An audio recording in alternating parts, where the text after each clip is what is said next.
What's up, everybody? Are you counting down the days?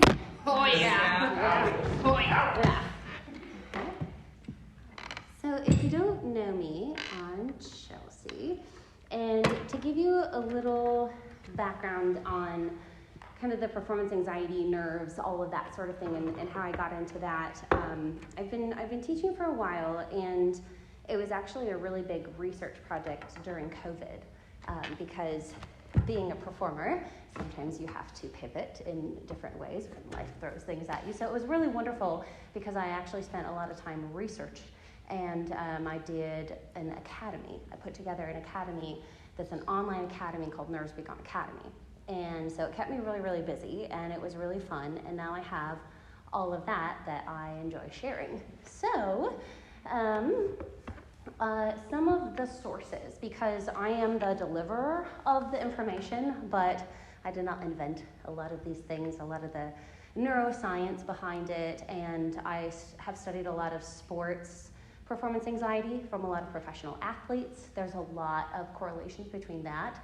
And so let me just give you some of the sources that I have used in the Journal of Evidence-Based Integrative Medicine. And there is Dr. Rajpal Brar.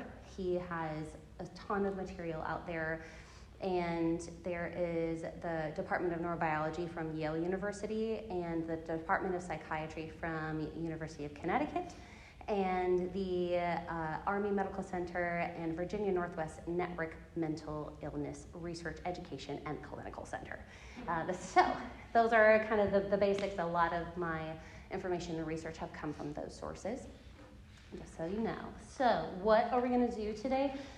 We're going to do some demo. We're going to talk about why people have performance anxiety and all the different types that there can be, because it's so common and there's so many different ways that people can experience that. And then we're going to talk about what to do with it. And so I'm going to teach you 3 main techniques, and we're going to use a couple of the students and talk through things with that. And it's neuroplasticity, and it's strengthening a part of your body that we'll talk about, and also emotional avoidance. So those are the 3 things that we will go through. So let's jump into this. So talking about why we have performance anxiety. There are all sorts of things from your upbringing, from your experiences in life. There are thoughts, nature, nurture, all of this that comes into play with this. And you have a mindset, you have beliefs, you have predetermined thoughts. And so that's one of the things where all of this kind of comes from. And then what's going on in your brain?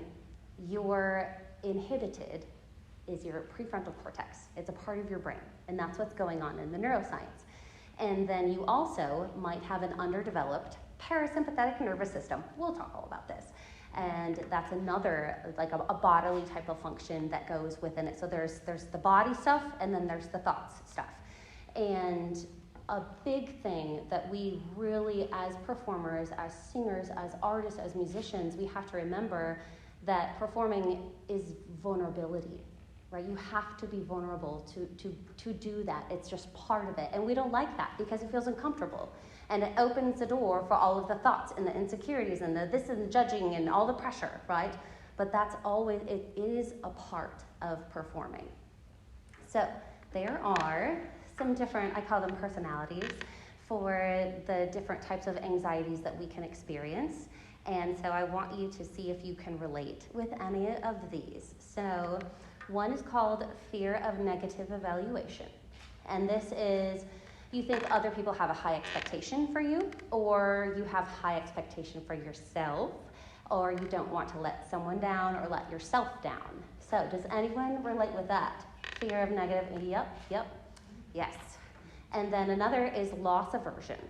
So this is, you're more concerned with what you're losing than what you may gain. So some of your thoughts may be like, oh, I can't mess this up, or I can't screw up this jury, or I can't lose this audition, something like that, where it's all about what you could be losing. Does anyone relate with loss aversion? Yep, that's a really common one. And then explicit monitoring is number 3. and you wonder what people are thinking. This can be so intense sometimes, and you're always thinking, oh, what's everyone thinking? I'm feeling so self-conscious, and it causes you to also monitor yourself in explicit detail. Does anyone relate with this? Yeah, me too. And then the last one is low resiliency.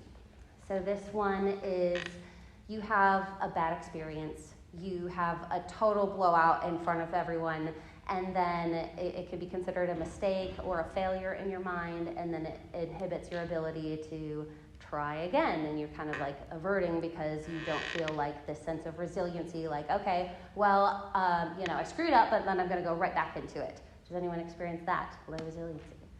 Yes, these are all very, very common. All right, so going into this, let's talk a little bit about what's going on in your body and in your mind and in your brain when all of this happens. And so this is the neuroscience. We're going to get kind of geeky for a minute on this. All right, so what happens is, say that you're in an experience where you feel this sense of pressure. Maybe you're up here for your juries or a voice area or something like that. Then you have a peripheral nervous system, and this is all the nerves that extend out to your body. It takes in information, and it sends it to your central nervous system, which is your brain and your spinal cord. Then what happens is, once it receives this information, especially if you're in a situation where your brain processes thoughts like negative things, I'm worried about this, I'm thinking about this, then what it does is the amygdala is a part of your brain, and it releases what's called catecholamines, and this is dopamine and norepinephrine. And what that does is it releases it into your prefrontal cortex. So the amygdala is kind of like in the middle and in the back, and then the prefrontal cortex is up front here. And your prefrontal cortex, let me just read for you all the job, or the main job of the prefrontal cortex, the PFC. So it's responsible for high-level execution, responses to emotions, decision-making, high-level functioning, planning, working, memory, attention, cognitive flexibility, interpretation, integrating internal and external worlds, differentiating among conflicting thoughts, and so much more. So your PFC, it's a big deal. And so what happens is that when your amygdala releases the dopamine and norepinephrine, they're catecholamines, and then it becomes overly stimulated and it becomes inhibited. So the very thing that is responsible for helping you remember your words and remember all the things that you're supposed to be trying to think about, all of a sudden is inhibited, which means it doesn't work. And this is the time where maybe you're up here and you're blanking and you can't think of what you want, or you just completely, everything goes frozen or choking, that sort of thing. That's what's happening. And then, if that wasn't bad enough, so then your prefrontal cortex, it goes back to, because it's inhibited, it's not going to work very well, and therefore it's not sending the right messages back to the amygdala. And so it's like, is this a problem? Is this an emergency? Oh yeah, boys, we got this is a big issue. And it just is a cycle. So it's called the stress cycle. In addition to that, your amygdala is telling the adrenal glands from the hypothalamus, it's telling them to release adrenaline and cortisol. And so this is where you start to feel things that are happening in your body. So, for example, your heart is racing. You are sweating. You're shaking. All of these things that are happening in your body is coming from that. So this is a deadly cycle.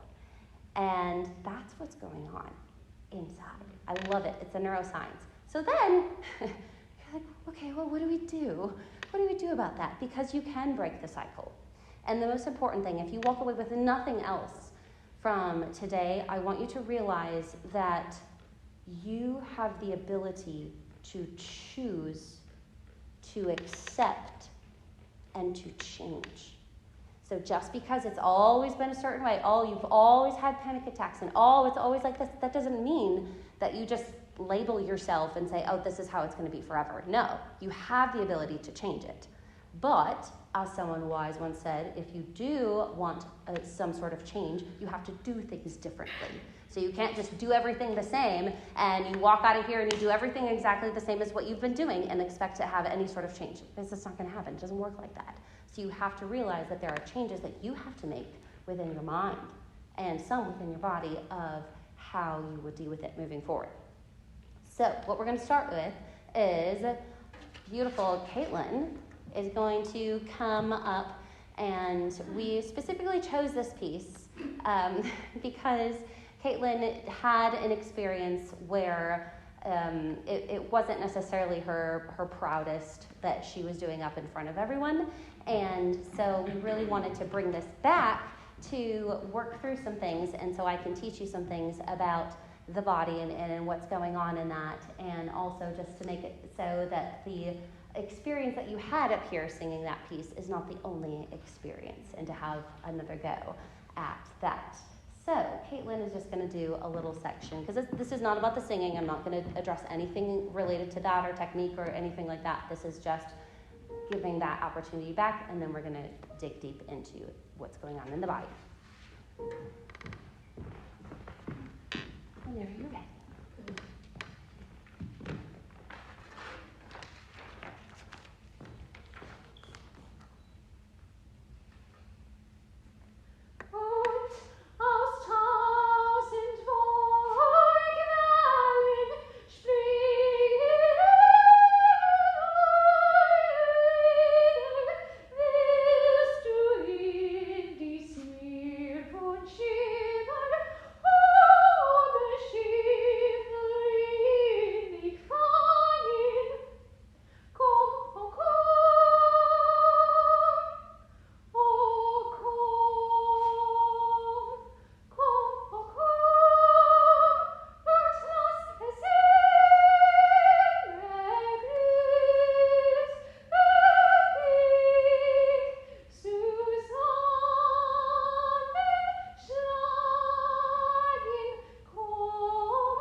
Wonderful. Okay, so if you wouldn't mind for me, can you tell us a little bit about what this experience was like for you right now? Like right now or when I... Right now. I'm pretty chill right now. Of course, like the time where I'm supposed to be like anxious and nervous, I don't really feel that. I guess just knowing the idea that something did go wrong kind of is like, okay, that went wrong. It happened. You got upset about it. You're allowed to be upset, but now you can take it and turn it into something else. Exactly. So let's dig a little bit into the past, because it always helps us learn. And so can you describe a little bit about what you feel like went wrong in your experience when you were singing this before? I guess just more of the insecurity, because I am dyslexic, so it takes me a lot longer to process foreign language. There's a lot more disconnect, because sometimes I wake up and I can barely speak English, let alone a foreign language that is significantly more difficult than Italian or Spanish, those kinds of other things. And just also being like, I don't think I'm really good at classical music, because every single time I've just kind of been like, I sing musical theater, I sing contemporary Christian. Those are my genres that I'm comfortable with. So just being like performing it in front of everyone else, being the judgment being like, yeah, she should just stick to what she's good with, not try anything new. Does anyone relate with thoughts inside their head like that? Yes. Oh, every hand. Right, exactly.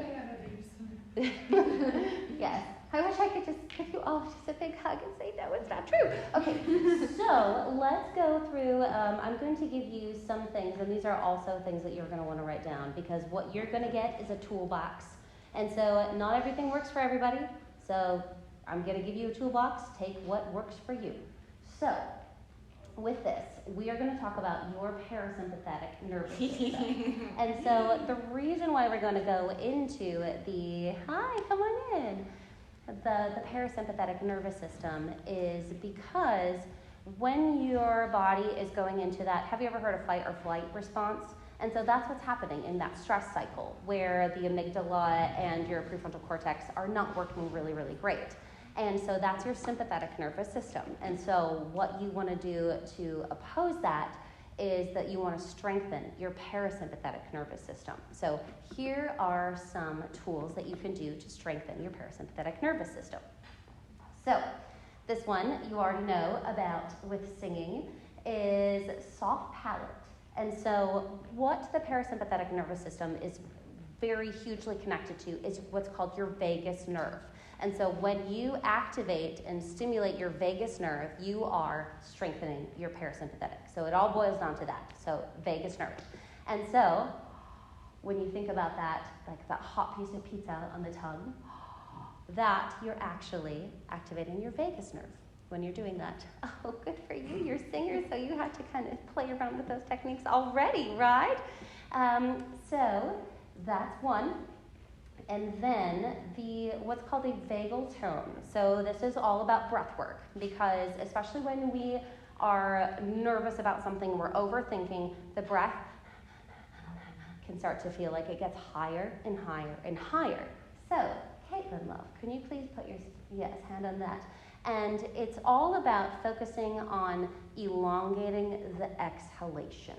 And so, because oftentimes when we get nervous, and that breath can speed up, right? And so we make a conscious effort to say, okay, and really focus on that exhalation. So can you do that for us?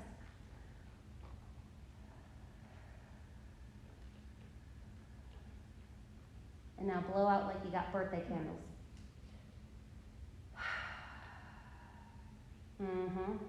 And now I want you to make it as long of an exhale as you possibly can.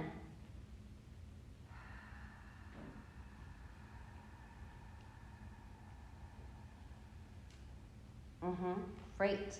And so what she's doing is she's activating her vagus nerve, which is in turn strengthening the parasympathetic nervous system. Now, another one is to soften the vision. And so you almost feel like around the area around your eyes, just feel like it softens. Sometimes the muscles can get very, very tense and very, very uptight. And so you soften that. Soften the area. And now I want you to start using your peripheral vision. So I want you to just notice various things in this room using your peripheral vision.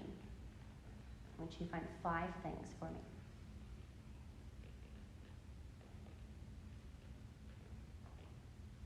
All right. So that as well is activating your vagus nerve. And then the last one that I will share for the vagus nerve, strengthening the parasympathetic system, is a technique called EFT, or tapping. Has anyone ever heard of this before? Yes. So what this is it's actually from Chinese acupuncture. And what you're doing is you're tapping various meridian points in your body, and then that is sending a message to your amygdala. So you're really kind of intercepting that negative cycle in this. And the best way to do it is with an affirmation at the same time, too. So let's come up with an affirmation for you, Caitlin. Something that sometimes maybe you don't want to believe that's true, or when you're right before you go on stage, something like that. What is something that you could say that's encouraging and supportive to yourself? I can do hard things. Aha, love it. Okay, so now you can face me for a little bit. So I'm going to have you mirror me, and I'm going to go through the various meridian points. And there have been some studies that show that your depression and anxiety can decrease between 40 and 70% if you do this on the regular. So this is something that applies not only to this, but it can apply to all the things that stress you out in life. All right, so what was your thing again? I can do hard things. Yes, okay, I can do hard things. So first, top of the head, I can do hard things. I can do hard things. I can do hard things. I can do hard things. I can do hard things. I can do hard things. I can do hard things. I can do hard things. Eyebrow. I can do hard things. I can do hard things. I can do hard things. I can do hard things. I can do hard things. I can do hard things. I can do hard things. I can do hard things. Underneath the eye. I can do hard things. I can do hard things. I can do hard things. I can do hard things. I can do hard things. I can do hard things. I can do hard things. I can do hard things. I can do hard things. I can do hard things. Chin. I can do hard things. I can do hard things. I can do hard things. I can do hard things. I can do hard things. I can do hard things. I can do hard things. I can do hard things. I can do hard things. I can do hard things. Color that. I can do hard things.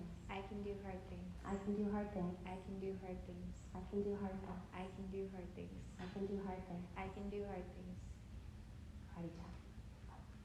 I can do hard things. I can do hard things. You can feel it right here, this heart. I can do hard things. I can do hard things. I can do hard things. I can do hard things. I can do hard things. I can do hard things. I can do hard things. I can do hard things. I can do hard things. I can do hard things.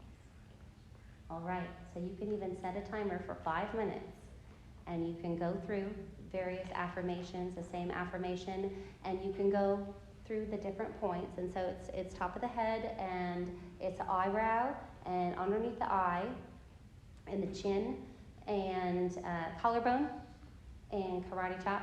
And there's also one underneath the arm, so depending on like if you're in public or whatever, you know. And there's other areas, but those are the ones that are really at your disposal and very, very helpful. Okay, so any questions so far on neuroscience behind it, what's going on inside your brain, the different chemicals, the different reactions, and then what you can do with your body to really strengthen parasympathetic nervous system? Yeah.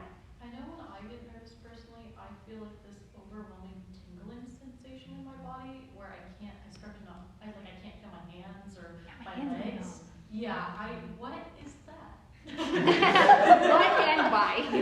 So it's essentially the same thing. Is your amygdala and your prefrontal cortex are sending a message to your adrenal gland, and that's releasing cortisol and adrenaline. And so everyone's body can have very different aspects or responses to that. And so that's your body's way of being in that fight or flight. This is an emergency type of mode. So the same sort of thing is going to apply to help that, to feel like you can feel your blood flow again. Yeah. Is really strengthening the parasympathetic nervous system. Thank you. Yes, of course. Any other questions on that? Yeah. What can you do if like something goes wrong, and instead of letting that consume every thought you have about your singing, what can you change it afterwards?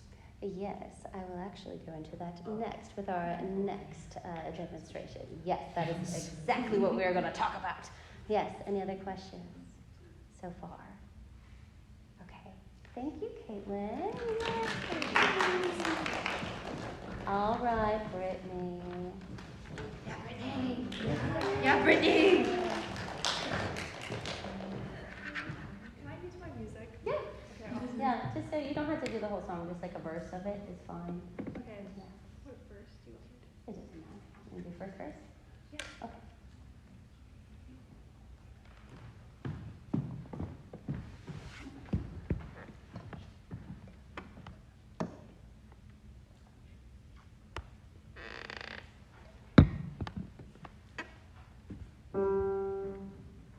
Sorry, that was so awkward. Just do it and then you go. I'll forget you. The more you stay inside of me, the weaker I grow. I'll forget you. Tomorrow I will turn and let you go. I'll grow colder. I'll lose myself in anything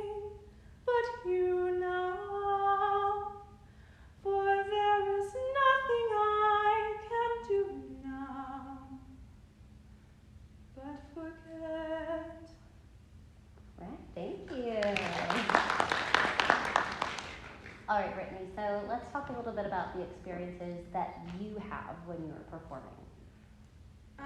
So a lot of the times I'll be really chill, like up until the actual 5 minutes before the performance. I don't feel any nerves. I'm like, I actually feel pretty good about this. But then as soon as I'm backstage and I go on, I start to freak out. My throat goes dry. I get really, really shaky. I can't breathe. And then when I walk out, my legs are still shaking, but then I disassociate and I disappear. And then I don't remember anything that's on stage. And then I feel like I always do bad because I can never remember how I do. Thank you. And it sucks, right? And it's hard. I mean, raise your hand if you've had a really horrible experience at some point, or you were just so disappointed in yourself, right? Exactly. And it hurts, right? And so thank you for being up here and sharing and letting me noodle around with you. So let's talk a little bit about, so first, dry mouth. If anyone experiences dry mouth, so when you strengthen your parasympathetic nervous system, it activates more saliva. Oh! Yay! Yay for thinking. Okay, so that's also all of those techniques that we just went through. That will also help with that. But do them on the regular. Don't do them once and think that it's going to change your life. No, it has to be actually consistent and regular. Okay, and then when you're talking about how your mind just and disassociating, we learned that is where the PFC, your prefrontal cortex, all of a sudden it's overstimulated, and then that's why that happens when you do that, and when you have those experiences. And so we'll play around with you. This is a lot of the mindset, the thought, because we talked a lot about the body, and I do have, if I have time, I also want to give you some ideas for the physical things that you're experiencing. We can talk about that at the end too. But I really wanted to get into some of the thoughts. So let's take some thoughts that you might have, right before you come on or when you're out here and doing your thing that are maybe not as helpful thoughts for you. What would that be? Everyone's going to judge me. Everyone hates me. I'm really bad. Why are you so, behind?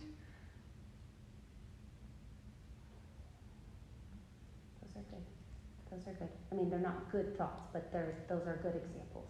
Can I give you a hug? Because it's so hard to be so vulnerable up here. And let's give Brittany some love, everybody.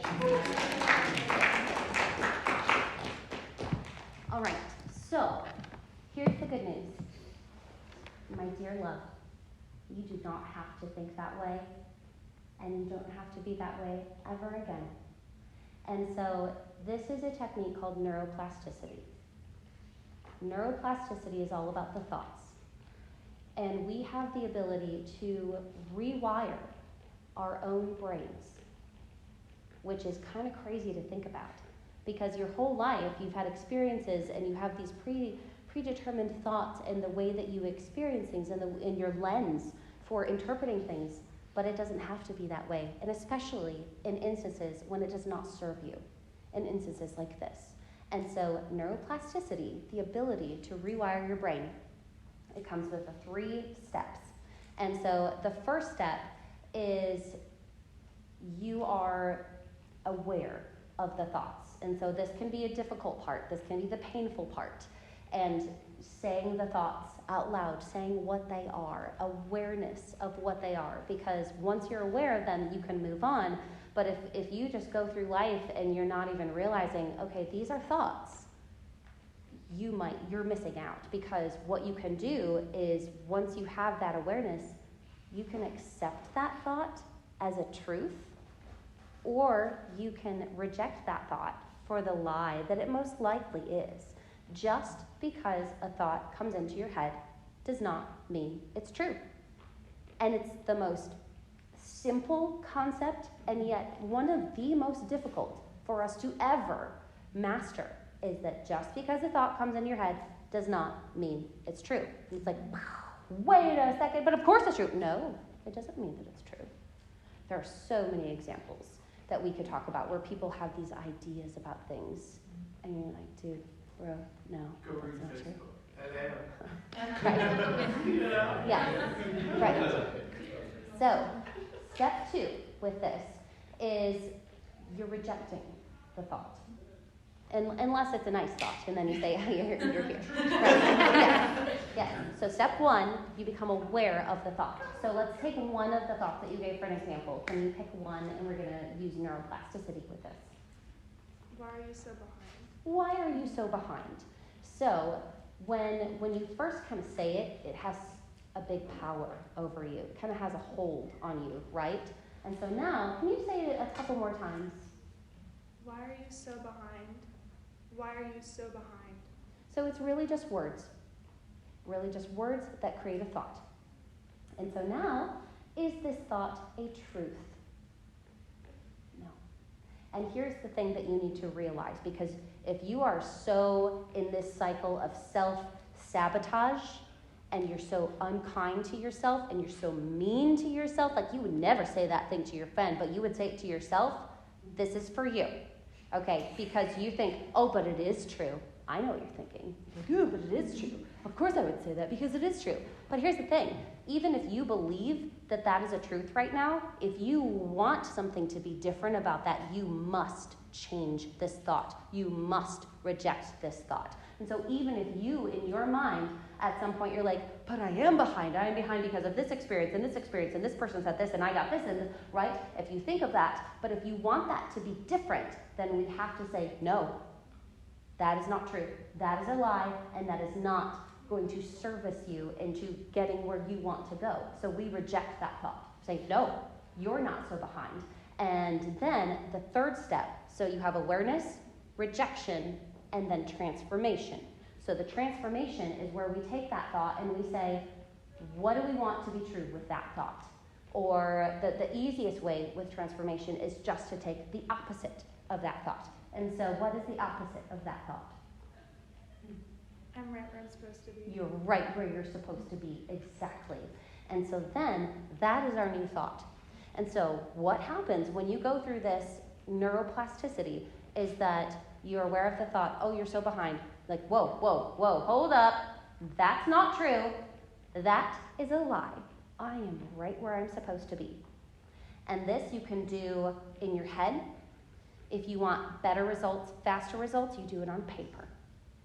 So what you can do is you can write out every negative thought that usually pops into your head before you have something going on. You write out that thought, and then you cross it off on your paper. You cross that little sucker off, and you say, that's not true, that's a lie. And then you write instead, or right next to it, the thought that is the opposite, or the thought that you want to be true. And then those are now your affirmations. Studies show that when you speak affirmations aloud multiple times a day, oh man, that is literally the fastest way. Any new habit can take a while.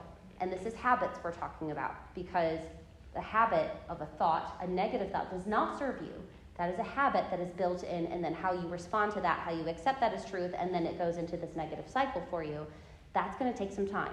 But if you want the fastest results, consistently write out the thoughts, cross them off, have your affirmations, and then you post your affirmations. You can post them on your mirror, somewhere where you see them every day. Have them on your phone so that when you start to catch yourself, you're like, oh, I'm going to pull these out and I'm just going to go through these. When you're waiting before a class starts, or that sort of thing, when you're used to be social media, replace that habit. You're like, oh, I would normally just open TikTok right now. Nope, I'm actually going to open my affirmations and say those out loud.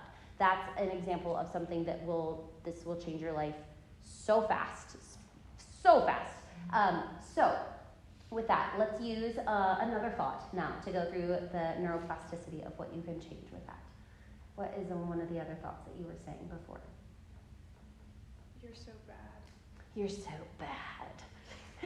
When you say it out loud, doesn't it feel kind of silly? Yeah. Right? And yet that's something that you have accepted in your mind as a truth in the past.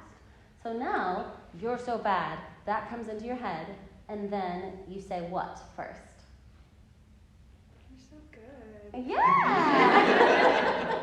Right? And so it's the rejection of that thought and then changing that thought around. And then those are the thoughts that you're saying in your brain. And guess what? The brain listens to the brain. That's so confusing. The brain listens to the thoughts of the brain. So if you're saying, oh, there's this thought, and there's this thought, and there's this thought, and then your brain will actually respond. It's super smart, and so it will respond in that way depending on what thoughts you are saying is like, oh, this is what we need to do, this is what we need to do. Have you ever psyched yourself out of something? Or like a little kid, I would freak out sometimes because I would get this idea in my head that there was like someone outside of my window when I was trying to go to sleep. Have you ever experienced that? Yeah. And it scared the crap out of me, and I all of a sudden believed. And there was one day where I was like hiding underneath furniture and things, and my parents were like, what is wrong with you? What are you doing? You know? But that's how powerful the brain is. And so it will respond. And then it's almost like you're making true the reality of what your thoughts are in that way. Okay. Very, very good. Thank you so much.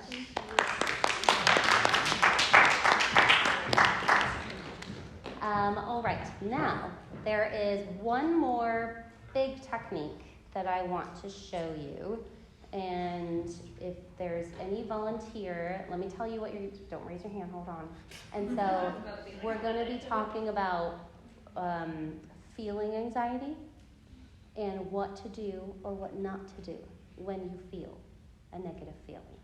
And so I'm going to walk you through the process of that. Do I have any? But, okay. Yay! I need to do it. Nice. All right, so this technique is called emotional avoidance. And so we need to make sure that you understand this because this is important. This is different than neuroplasticity because neuroplasticity, those are thoughts. Those are thoughts that we accept or reject. But now emotional avoidance, this is when you have a feeling. And a lot of times we can have unhealthy habits where I'm not telling you to reject the feelings. That's not what I'm saying. I'm saying the negative thoughts. So the feelings that you have, these are things like your anxiety, sadness, things like that. These are feelings. They are very important to actually feel them. And it sounds kind of silly when you talk about it, but this technique was never taught to me growing up. And it's something that I actually learned probably in the past 5 years of my life, and it's literally changed my life. So if you have heard of this technique, wonderful, you're off to a great start. And if you haven't, now is going to it's going to be so amazing. So, emotional avoidance. When you feel anxiety, Caitlin, what do you normally want to do? What are you drawn to? I normally just like shut down. Okay. Like I just go quiet. Mm-hmm. And it's just kind of like my brain I just kind of sink into it. I know I'm not supposed to do that, but it kind of just sinks into that worry and all those running scenarios through my head. Yes, of course. And then do you ever find yourself, if you want to go about your day, or there's things, all these things that you have to take care of, and you feel like, oh, I don't want to feel that anxiety, I don't want to feel that doesn't feel good. Do you ever find yourself going to certain habits, say like some people it's shopping, some people it's drugs or alcohol or things like that, various things that might not be good habits for you, but that you go to those because you don't maybe even realize it, but it's something that you're trying to avoid. Do you have anything like that comes to mind? Yeah. Okay. And so those are all very, very important things to become aware of, because what could be happening behind the scenes is that your body, it's almost like a protective mode. Like, we don't want to feel that negative emotion. Let's do this instead. And then what it does is it actually makes it stronger because you're pushing it aside. And so then it will come back again, and it's like, hi, and then you're like, no, not this time. So what we recommend to go through all of the negative emotions. So let's say anxiety. Let's take the anxiety that you feel, especially let's take one that's really, really dramatic, like when you just feel like this crippling sense of, all these thoughts and all that sort of thing, which causes you to shut down, interestingly enough, right? Because there's just so much going on. So you have a negative emotion, say anxiety. The first step is you have to acknowledge that it's there. Because if you don't even pay attention and you're just like, all of a sudden you just bought like $400 on Amazon and you're like, what did I just do? That sort of thing, your life. Right? Not speaking from experience, but then it's very important to acknowledge and become aware of what's going on. And so that's the first step. And so it helps intercept the process. And then the next thing is to describe it and label it. So describing it means that you are going to say what you are feeling physically.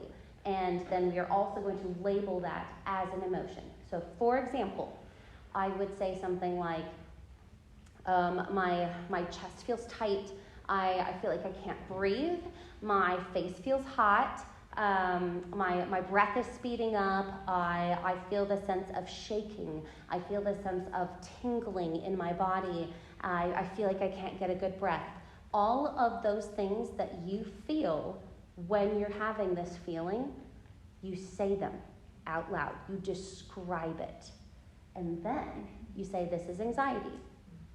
And then the third step with that is that you stay there.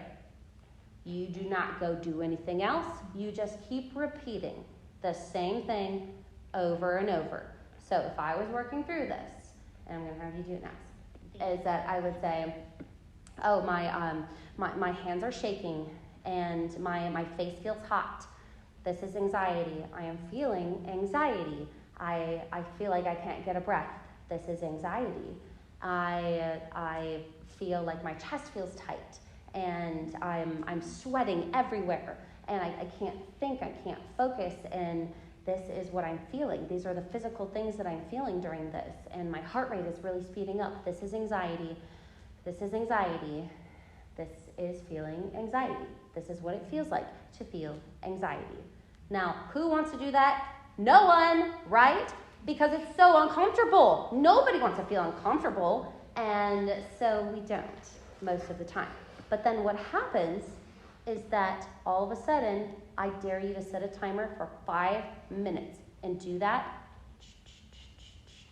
You breathe through it, and it actually passes. It goes away. And then every time you do that, you're like chipping away. Because if you've been doing this for a long time, multiple years, and you have this huge, huge monster, and every time you're like, nope, not going to deal with that, not going to actually feel the feeling, then it's going to be huge, but you can chip away at it. And so if you haven't done this, you'll feel the anxiety come back again. It might come back right away. It might come back in a little bit or the very next day or something like that. But then each time you do that technique, chip away. And if you've got a really big monster there, it's going to take some time, and you're going to have to do it a lot of times. But then once you do it, all of a sudden, instead of like this huge monster that becomes so overwhelming and you just completely have this panic attack and you can't deal with anything, all of a sudden it starts to not be so demanding. All of a sudden it starts to not be so strong. All of a sudden it starts to not have the hold on you that it used to have. And then gradually over time, with consistency, you don't have to worry about it anymore. It doesn't mean that you're never going to feel anxious. But it means that once you feel anxious, instead of like, Rah! It's like, Rah! And then you're like, snap, right? And then you're able to chip that down, and you're like, dealt with that for today. And then there's going to be some things, because life is just always like throwing things at you, right? It's like, blah, blah, blah, blah, blah, and you always have to respond to that. And so this is the technique to do that. So, Caitlin, let's do this together. Okay, so you are feeling so anxious. Oh my goodness. So what do? My hands are going numb. This is anxiety. I feel like my airway is closing. My neck is tight. This is anxiety. I feel like the walls are closing in on me. This is anxiety. I feel like my mind is running 1,000,000 miles an hour. This is anxiety. I don't feel anything. This is anxiety. I can't breathe. This is anxiety. I feel like my heart's gonna pop out of my chest. This is anxiety. And then now, can you just repeat a few more Yeah. until you start to feel like that feeling passes? I feel like the walls are closing in. This is anxiety. My hands are numb. This is anxiety. I feel like I can't breathe. This is anxiety. I feel like my mind is running 1,000,000 miles a minute. This is anxiety. Nice. All right. Now, I don't even know, because you've been standing out here for so long, have you still had a chance to feel anxious up here? Yeah. Yeah. Yeah. And so, did you experience anything when you did that? Just a little bit of tightness in my neck, a little bit more of the thoughts, more like feeling like my mind's running. Mm-hmm. None of the numbing this time. That's usually what happens first. Mm-hmm. Yeah, just the heart rate speeding up. I can usually tell when that's happening. So. Right. And then when you were going through it, and I know it's hard to do it in front of an audience, so you might not have actually felt like you were able to actually do it for real, but did you happen to notice any changes? I felt more in control of my body and my mind. Mm-hmm. I felt like I could still continue on without worrying of it coming back. Awesome. Okay, thank you, Caitlin. All right, so those are the three big things that, I could go on and on and on and on and on. So we'll open up for some questions, and I'm happy to answer any questions that you have. Yes? So, about the last thing, how do you do that in public? Because I get very anxious, all the time, just throughout my day about things that I don't need to be anxious about, but it just, gets really overwhelming. Mm-hmm. Sometimes, how would I do that without looking like a freak? Yeah.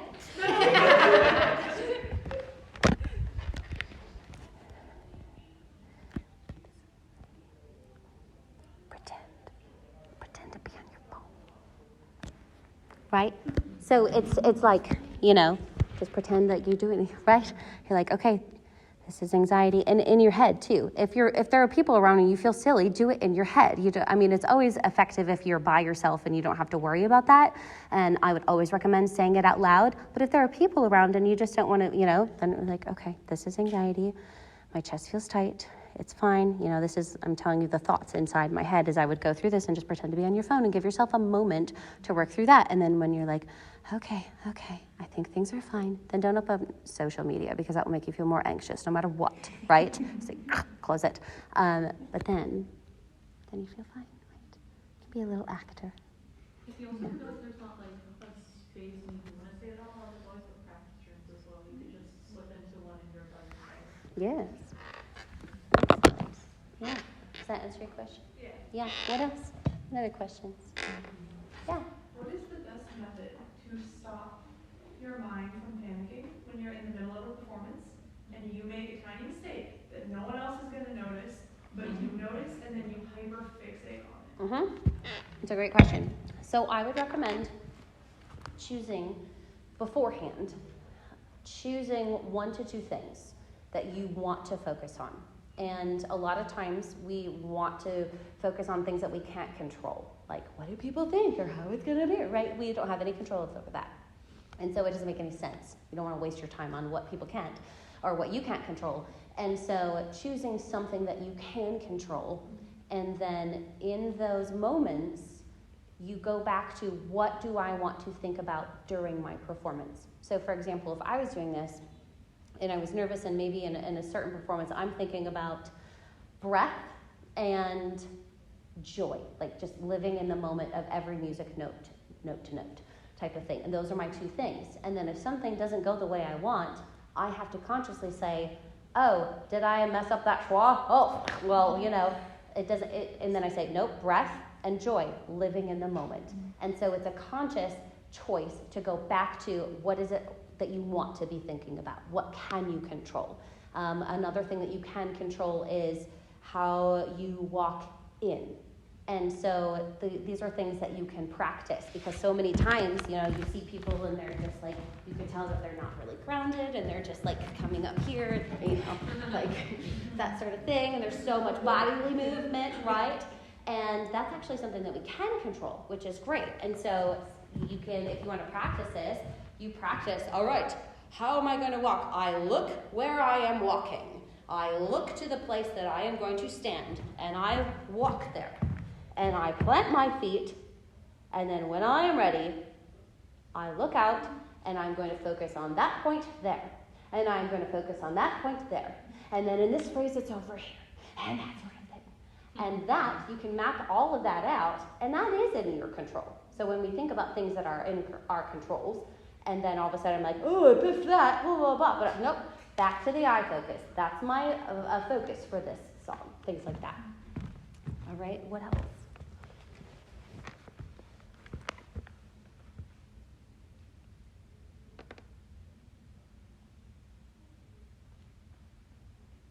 I don't believe it. I don't believe it. I don't have anything to say. I can't. There's a lot of thoughts going on, and I'm trying to, like, Process Yes. While you're thinking, so something that I wanted to tell you about was if you have a lot of physical symptoms, so if your hands are sweaty, or if your heart is racing, or it just feels like it's pounding out of your chest, or your breath speeds up, one thing that I would recommend is to actually do something physical that makes that happen. And so I would say, okay, I'm going to do push-ups, because I hate push-ups, or like burpees or something like that, right? And then I feel those same feelings after I do burpees, and then I would go sing my piece and pretend in my mind like it's a performance. And all of a sudden, my brain and my body are like, oh yeah, your heart is racing, your hands are sweaty, your face is hot, all of these things, but it's like it gets more used to it. It gets more familiar with it, so that it's the only time that it happens is when you just get in front of people and maybe you do that once a semester or something like that. Then you're not giving your brain and your body the chance to get familiar with that. And so you could do that all the time. And then when you're like, oh yeah, my heart is racing and everything, and it's fine. I've done burpees all the time, and this is what happens when I do this. And then you're more used to it in that way. So it doesn't totally throw you. Yeah.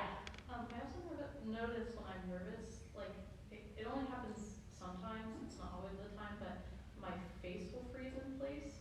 Like, my eye will get stuck or start to twitch and it just won't stop, or like my mouth will get frozen in one place and I can't like move my lips. Yeah. What do I do if that happens in the middle of a performance? Can you practice by putting your head in the freezer?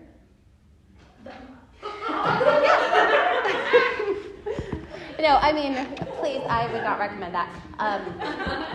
But that's one of the things where if you have a physical symptom, like you want to be able to get your brain and your body more acclimated to that. But it sounds like if there's something that you can't really emulate, what the best technique is for you to really focus on strengthening the parasympathetic. And so using all of those techniques that you can do, I would venture to say that you do those consistently, then you would start to see that would go away. Yeah. Yeah. So this kind of is more for like after performance stuff. Let's say you completely mess up and your emotions are high, you're crying, me all the time. What is one way to like help you like calm down faster to help you evaluate the situation? Sure. So beforehand, I would prepare for all of this by coming up with 2 affirmations that you want to think of before, and then 1 to 2 things tops that you want to think of during a performance. Because if you're trying to think of like your diction and your technique and the placement of this and the breathing of this and the acting of this, how many things do you really think you're going to think about? Nothing, because your brain is like, so usually for me, when I'm doing things, I think about my breath, and I think about joy or acting or eye focus. And because if I was trying to think about diction, I'm like, oh, right, then all of a sudden I'm in analytical mode. And then you're getting into like left brain, right brain things are going on. And so 1 to 2 things during the performance, and then choosing 1 to 2 things afterwards for preparation, where even if it doesn't go the way that you want to, you're like, okay, these are the things that I'm going to focus on. I went up there and I did my best. I focused on what I could control, which was walking confidently and my eye focus, or whatever that is for you. And then if things don't go well, then you bring yourself back to those affirmations and say, nope, that's not helpful for me in that moment. Also, it goes without saying, it's important if you do feel feelings like sadness, disappointment, it's okay to feel that. It's okay to feel sad. It's okay to feel disappointed, because it helps you work through that. And so I would also allow myself, if there was something afterwards, I was like, okay, eat the ice cream, watch the chick flick, whatever it is, right? I feel sad. I feel so sad. I feel so sad right now. But then you're like, okay, done, right? We don't just stay. We don't dwell. It doesn't have any help. So you might need a person in your support system or in your circle that can give you that kick in the butt, because everybody does, right? And you're just like dwelling in all the things, and they're like, whoa, wash your face, get up, let's go. All right? This is not of service to you. It's time to give you like that hard love. That sort of thing is always recommended. Does that answer your question, Caitlin? Okay. Anything else? Yeah. Sometimes after a performance that objectively went, perfectly fine, people will compliment you, say you do so well, but my mind takes those compliments and immediately turns them into like they're mocking you, or you don't deserve those compliments. So what are some ways to kind of get over that and just accept praise from other people? It sounds kind of like a bad way to put it, but I hope that makes sense. That does. And so I think there's 2 parts to that. One is neuroplasticity. So using that same technique that we talked about, where it's the thought in your head, and then saying like, oh, they said this, they said, oh, or like Dr. Bergen complimented my French. Oh, she complimented my French. Oh no, it's probably she's mocking me, right? Because she's so good at French. And don't say anything I don't mean. right. But things like that, where you're interpreting in a different way, you have to catch yourself and say, okay, whoa, that is not true, and then transforming that thought. So that's the first part that I would say, is using neuroplasticity on that. And then the second part I would say is to not care so much about the others. What? What? Because all through your life you have colleagues, right? And when you're going through school, when you're going through high school and college, they're your friends. You're also competing with them. There's things like solos and scholarships and parts and you name it. All of those things are really going to affect the lens that you have in which you see your colleagues, not to mention your experiences throughout your life, your experiences with other people, whether it be this group of colleagues or previous groups of colleagues. You carry all that with you. And so if you're thinking that depending on how many people come up to you afterwards, that's like how you did well, that's how you know you did well, then we're looking for that sense of affirmation of value among other people, that it's not their top priority necessarily. Like we try, right, to go out of our way and give compliments and things like that, but everybody's kind of just focused on their journey. And so if we're saying, oh, depending on this, and this, can we control that? No. And so I would say realizing that, okay, colleagues, they're my colleagues, they're my friends. but it doesn't mean that my value goes up or down depending on what that is, and or trying to like interpret like what does that mean, right? With those dark lenses that we put on things, sometimes it's like you put like the sunglasses through and you're like, not rose colored, now it's black. And so realizing what you're bringing to the table with that. Does that make sense? Yes. Okay, awesome. Anything? Yes. Ethan, I just presented on Brene Brown research this afternoon, right? So she would also offer in a situation like that of just really checking that messaging and saying like, look, I'm in a shame storm at that moment, right? That's normal. I'm feeling vulnerable because I just got off stage and now people are having to talk to me. That's normal, right? And transferring that negative emotion into, I'm really grateful that I just, and according to you, you just did well. It went fine, right? So continue to feed yourself the gratitude messages in those moments, because the constant negative, it really has a hard time to survive in that petri dish if you surround it with, but I'm grateful that the sun's shining today. I'm grateful that the cloud is out. I'm grateful that I didn't trip when I walked across the stage. I'm grateful that they applauded, right? I'm grateful that people are wanting to come up and offer me something. I think we all have that messaging that wants to immediately fire. But if we can spin that moment into, gosh, but I'm so lucky to have just, all of you in this room are tapping into your creativity in a way that so many people haven't discovered in their lives yet. And so really feed yourself that messaging of you're getting to do something special, and thank God we're not rocket scientists and having to deal with that or figure out bombs or figuring out surgery on people. We get to come in and make music and delve into the creativity and check that messaging. Look for things even when in the midst of, I feel small, that you are really grateful in that moment. Awesome. And yeah. Could you just talk a little bit about realistic expectations from using these methods? Like even years down the line, and how we can't expect our anxiety to completely go away. Sure. So that's a good start. It won't ever completely go away, right? But what are things that you can expect from using these techniques? Well, if you use the parasympathetic strengthening techniques, the more that you practice it, the more results that you will have. And so if you just say like you're performing maybe once a semester or something like that, it's not going to make a huge difference if you just do it before that. If you create opportunities for yourself to perform in front of your friends or come into each other's lessons, things like that, or whatever other opportunities that you have, and taking advantage of all of those, you're giving yourself the more opportunity to work and strengthen in that way. And if you think about it more in a way of muscles, where athletes or they're training for a marathon, and it's the same sort of thing. It's that thing that you hate hearing, process, right?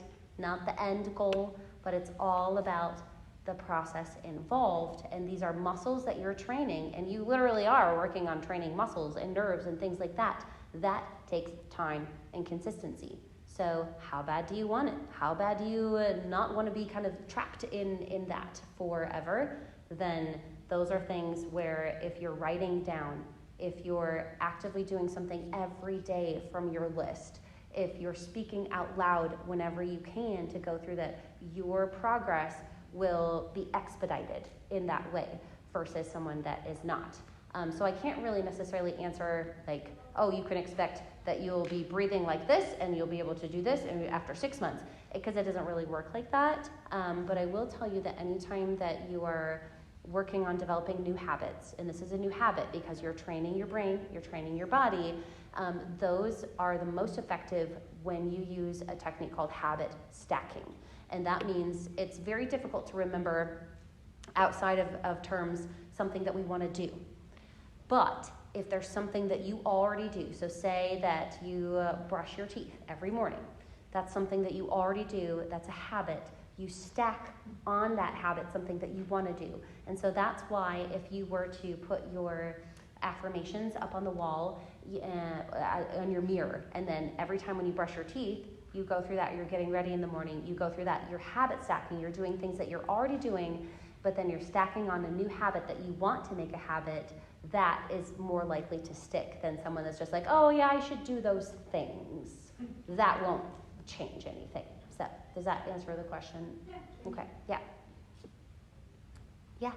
I don't know if this is something you could really answer, but is there like a way that you can help with like fidgeting on stage? Like whether it be like, cause I love to do a good like hand like rubbing on the side of my thighs or like trying to grab my pockets or something. Yeah. Or like I don't know, just like little things like that. Is that kind of also related? It can be. And those are definitely things that I'm sure that all of the faculty have so many great techniques to work through things like that.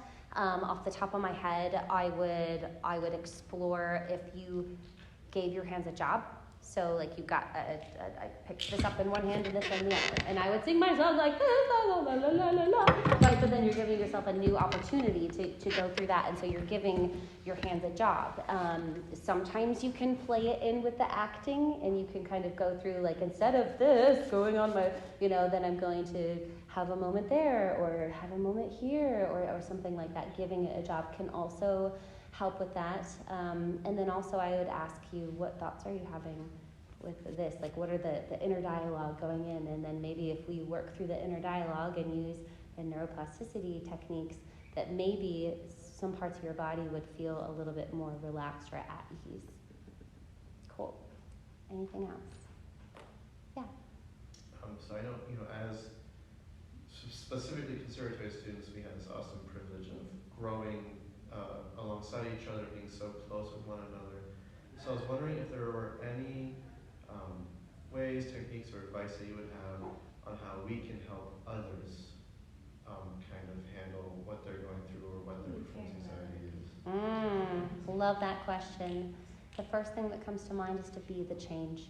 You think about what we want, what you would want people to do after you get done doing something. Always think about, okay, what would you want? Because most of the time people are so stressed out, they're in their own heads, everything like that, right? So sometimes it's hard for us to be aware and conscious and conscientious of other people's needs. And so putting yourself in that person's shoes and saying, okay, well, what would I want if I experienced that?